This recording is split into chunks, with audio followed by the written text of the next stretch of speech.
অধিকাংশ আসন জিতবেন, 11টা বিজেপি জিতবে। আমি খুব ভীত সন্ত্রস্ত, আতঙ্কিত। আমরা গ্রামের মানুষ, গ্রামে বাস করি। আমরা দেখি যে কোনো কুকুর পাগলা হয়ে যায়, আর সে যদি কাউকে কামড়ায় তাহলে তাকে জলাতঙ্ক রোগে সে মারা যায়। এরকম একটা কুকুর আজকে পশ্চিমবঙ্গের বুকে ঘুরে বেড়াচ্ছে, কাকে যে কামড়ে নিবে এই আতঙ্কে আমরা ভয়ে ভয়ে থাকছি। এদিক ওদিক দেখছি যে কুকুর আসছে না, তো এরকম আতঙ্কের মধ্যে আছি। কিছু লোককে আমরা দেখতে পাচ্ছি মস্তিষ্কে বিকৃত হয়ে আলফা কথা বলার চেষ্টা করছে। একজন ভদ্র মানুষ, একজন বিধায়ক মানুষ, তিনি একজন বিধায়ককে বেটা বলে সম্বোধন করছেন, জেলে ঢুকিয়ে দিবেন বলে বলছেন, চ্যালেঞ্জ করছেন। ক্ষমতায় আসেননি, আজকে জেলে ঢুকিয়ে দিবেন তিনি বলছেন। 2 দিনের মধ্যে, 2 ঘন্টার মধ্যে জেলে ঢুকিয়ে দিবেন। আমাকে সেখানে নাকি লক্ষ ভোটের ব্যবধানে হারিয়ে দিবেন, আমি সেখানে নাকি মানুষ পাশে দাঁড়াতে পারবো না। এ ধরনের একটি অকথ্য কথা বলছেন। মস্তিষ্ক বিকৃত হয়েছে, মাথা তার ঠিক নেই, কাজ করছে না, পাগলা করাতে পাঠানো উচিত।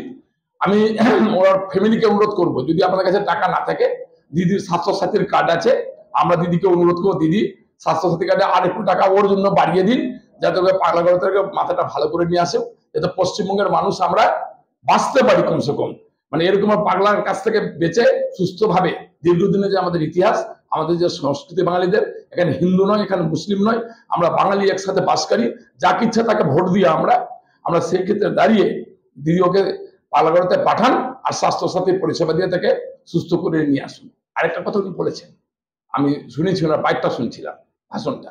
উনি বলেছেন 12-0 করবেন আমাদেরকে। দেখা যাবে মাঠের ময়দানে বিজেপি একটা আসনে জিততে পারে কিনা, কোন আসন জিতবে আমরা সেটা দেখবো। মানুষ আমাদের সাথে আছে, মমতা ব্যানার্জির সাথে আছে। মমতা ব্যানার্জির লক্ষ্মীর ভান্ডার সর্বস্তরের মহিলারা পাচ্ছেন।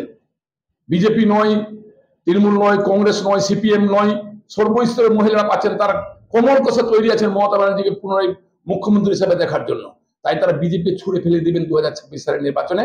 এটা আপনাদের সামনে চ্যালেঞ্জ করে বললাম। লোকসভা পরিসংখ্যান দিচ্ছেন, লোকসভা ভোট তো যিনি জিতে আছেন খগেন বাবু, সেটা তিনি আগে 2021 সালের আগে তিনি লোকসভা ভোটে জিতেছিলেন। তারপরে তো তিনি ধপেও টিকেনি। এখানে বিজেপি 8টা সিট জিতেছিলাম আমরা, একটা সিট অল্প ভোটের জন্য হেরে গেছিলাম।